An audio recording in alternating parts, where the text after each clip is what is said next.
పాలు తాగే పసిపాపల నుండి పండు ముసలి వాళ్ళ దాకా ఏ ఒక్కరిని వదలకుండా పగబట్టి వెంటబడి చెరపట్టి మీద పడి పట్టపగలు నట్ట నడి రాత్రి నడి రోడ్డు మీద కామంతో బుసగొట్టే భయంకర భుజంగాల వలె చిర్రెత్తిన కోరికలతో చితకార్తి కుక్కల వలె స్త్రీలను రేపులు చేసి స్త్రీ శరీరాన్ని పీక్కు తింటూ పెట్రోల్ పోసి తగలబెడుతున్నారు. ఒక్కొక్కరు అయితే మరీ దారుణంగా స్త్రీ మర్మాంగాలలో ఆసిడ్ పోసి ఇనుప కడ్డీలు ప్లాస్టిక్ వస్తువులు లాంటి ఏవేవో పెట్టి చిత్రహింసలు పెట్టి చంపేస్తున్నారు. ఫ్రెండ్స్, ఇవి ఎప్పుడో ఎక్కడో జరిగినాయి కావు. మొన్నటికి మొన్న ఢిల్లీలో జరిగిన నిర్భయ కేసు, మరియు మన హైదరాబాద్లో జరిగిన దిశ కేసు, ఆంధ్రలో జరిగిన ఆయేష కేసు, ఇవే మన కళ్ళకు కట్టిన సాక్ష్యాలు. చీరలోనే అందం ఉంది, సామాన్లు కనిపించే బట్టల్లో కాదు అని గరుడ పురాణం శివాజీ చేసిన వ్యాఖ్యలు కేవలం అతని అభిప్రాయం మాత్రమే కాదు ఫ్రెండ్స్. ఇది శతాబ్దాలుగా తరతరాలుగా స్త్రీ శరీరంపై నడుస్తున్న మానసిక నియంత్రణకు ఒక పెద్ద ఉదాహరణ. అమ్మాయిలు హీరోయిన్లు ఏ బట్టలు పెడితే వేసుకొని పోతే మనమే దరిద్రం అనుభవించాల్సి వస్తమ్మా. ఏమనుకోవద్దు, హీరోయిన్లు అందరూ మీరు అనుకున్నా నాకు పోయేది లేదు, లాగి పీకుతాం మనం, అది వేరే విషయం. కానీ మీ అందం చీరలోనో మీ అందం నిండుగా కప్పుకునే బట్టల్లోనే ఉంటుంది తప్పితే సామాను కనపడే దాంట్లో ఏముండదమ్మా.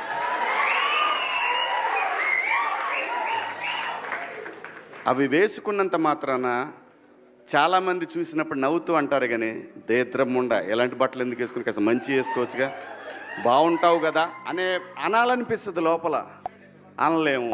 ఇలాంటి మాటలు మాట్లాడే వాళ్ళు అసలు ఏం చెప్తున్నారంటే, ఆడవాళ్ళను మగవాళ్ళు హెచ్చరిస్తున్న విధానం ఎలా ఉందంటే, నీ శరీరం నీది కాదని, నువ్వు ఎలా ఉండాలో నేను నిర్ణయిస్తానని, నాకు అసౌకర్యంగా ఉంటే నువ్వు మారాలి అన్నట్టు ఆడవాళ్ళపైన మగవాళ్ళు అధికారాన్ని చెలాయిస్తున్నారు. ఫ్రెండ్స్, నిజం చెప్పాలంటే ఇది సంస్కృతి కాదు, ఇది సైకలాజికల్ డామినేషన్ మాత్రమే. అసలు సమస్య బట్టలది కాదు ఫ్రెండ్స్. చీర వేసుకున్న ప్రతి అమ్మాయి మీద కూడా యూటిజింగ్ జరుగుతుంది, వేధింపులు కూడా జరుగుతున్నాయి, రేపులు కూడా జరుగుతున్నాయి. దేశం మొత్తంలో చూస్తే ఇలాంటివి చాలానే ఉన్నాయి. ఒక్క సంవత్సరంలోనే 60,000కు పైగా ఆడవాళ్ళు అత్యాచారాలు చేసిన కేసులు నమోదయ్యాయంటే ఒక్కసారి అర్థం చేసుకోండి ఫ్రెండ్స్, మన భారతదేశంలో ఆడవాళ్ళపైన ఎలాంటి దారుణాలు జరుగుతున్నాయో అని. ఇప్పుడు చెప్పండి ఫ్రెండ్స్, ఇది చీర తప్ప, జీన్స్ తప్ప, లేక చూసే చూపు ఆలోచించే మన మెదడు తప్ప? బట్టలు ప్రవర్తనను నిర్ణయించవు, ఆలోచనలు నిర్ణయిస్తాయి. సైకాలజీ చాలా క్లియర్గా చెప్తుంది. ఆడవాళ్ళు బట్టలే అమ్మాయిలకు రేపులకు కారణం అనుకుంటే మీకు చిన్న ఎగ్జాంపుల్ ఒకటి చెప్తాను. గోవా అనేది ఒక పబ్లిక్ ప్లేస్, అది టూరిజం ప్లేస్ కూడా. అక్కడ ఎంతోమంది విదేశీయులు బిక్నీలతో ఉంటారు. చాలామంది మన ఇండియన్స్ వాళ్ళని చూస్తూ ఉంటారు. బట్ అక్కడ ఎలాంటి నేరం జరగదు, ఎవ్వరు వెళ్ళి బలవంతం చేయరు వాళ్ళని. ఎందుకంటే మన వాళ్ళకు భయం, వాళ్ళని టచ్ చేస్తే అక్కడున్న పోలీస్ సెక్యూరిటీ మనం తీసుకెళ్ళి బొక్కలు వేస్తారని. అంటే మనకు భయం ఉంటే ఎక్కడైనా ఎప్పుడైనా మనం ఆలోచనలను మనం అదుపులో పెట్టుకుంటామని, ఎలాంటి అగత్యాలు చేయమని అర్థం. ఇంకో ఎగ్జాంపుల్ కూడా చెప్తాను. రోడ్డు పైన నీ ఎదురుగా ఒక అందమైన అమ్మాయి సగం దుస్తులతో వస్తుంది అనుకోండి. అమ్మాయి వెంట బాగా బాడీ పెంచిన తన బాయ్ ఫ్రెండ్ అండ్ వాళ్ళ పక్కన 2 బాడీ గార్డ్స్ గన్స్ పెట్టుకొని వస్తుంటారు. అప్పుడు నువ్వు అమ్మాయిని చూస్తావు. అమ్మాయిని చూసిన తర్వాత ఆ పక్కనున్న వాళ్ళని కూడా చూస్తావు. అప్పుడు నీ మనసులో అమ్మాయి మీద ఏదో ఒక ఫీలింగ్ కలిగినా కానీ ఆ పక్కనున్న బాయ్ ఫ్రెండ్ను, ఆ బాడీ గార్డ్స్ని చూడగానే నీ కోరికలను అదుపులో పెట్టుకొని భయంతో ముందుకెళ్ళిపోతావు. అంటే ఇక్కడ నేను తప్పు చేస్తే వాళ్ళు నన్ను చావగొడతారని భయపడతావు కనుక నువ్వు సైలెంట్గా ముందుకు వెళ్ళిపోతావు. అంటే ముందు మనలో, మన సొసైటీలో మగవారు ఏదైనా తప్పు చేస్తే శిక్ష తప్పదనే భయం అనేది ఏర్పరచాలి మన ప్రభుత్వం, మన సిస్టమ్. మనం తెలుసుకోవాల్సిన విషయం ఏంటంటే, విమెన్ సేఫ్టీ విషయంలో మన భారతదేశం 128వ స్థానంలో ఉందని మీకు తెలుసా? మన ఇండియాలో 2022 నుంచి 2025 వరకు ప్రతి 1,00,000 మందిలో 2.2 మంది రేపుకు గురవుతున్నారంటే మీరు నమ్మగలరా?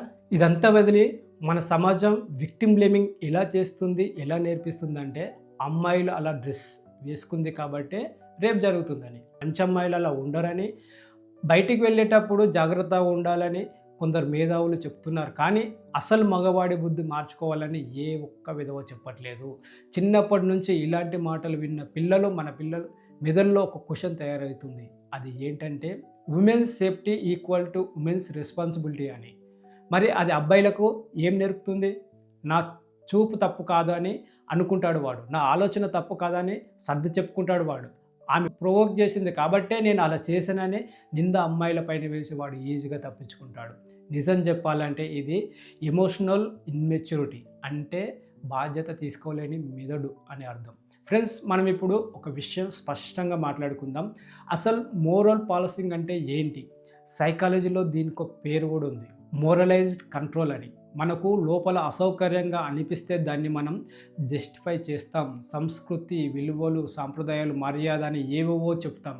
ఇవే నిజంగా విలువలు అయితే మరి అవి స్త్రీలపై మాత్రమే ఎందుకు వర్తిస్తాయో నాకైతే అర్థం కావడం లేదు. అబ్బాయి షర్టు తీసేస్తే సంస్కృతి గుర్తుకు రాదు. అబ్బాయి నడి రోడ్డు మీద సిగరెట్ కాల్స్తే మనకు సంస్కృతి గుర్తుకు రాదు. అబ్బాయిలు ఎక్కడ పడితే అక్కడ బార్లలో, వైన్ షాప్లలో మందు తాగి వాహనాలు నడిపి యాక్సిడెంట్స్ చేస్తే మనకు సంస్కృతి విలువలు గుర్తుకు రావు. అబ్బాయిలు డ్రగ్స్ తీసుకుంటే మనకు సంస్కృతులు గుర్తుకు రావు. అబ్బాయిలు గంజాయి తాగుతుంటే సంస్కృతులు విలువలు గుర్తుకు రావు. పొలిటికల్ నాయకుల ముందు వేల లక్షల మంది ప్రజలను పెట్టుకొని బూతులు మాట్లాడుతుంటే, అమ్మోని అయ్యని పుట్టిన పిల్లల కాడ నుంచి ఇష్టం వచ్చినట్లు తిడుతుంటే మనకు సంస్కృతులు విలువలు గుర్తుకు రావు. అమ్మాయిలు చేతులు కనిపిస్తే మాత్రం మనకు సంస్కృతి విలువలు గుర్తుకొస్తాయి.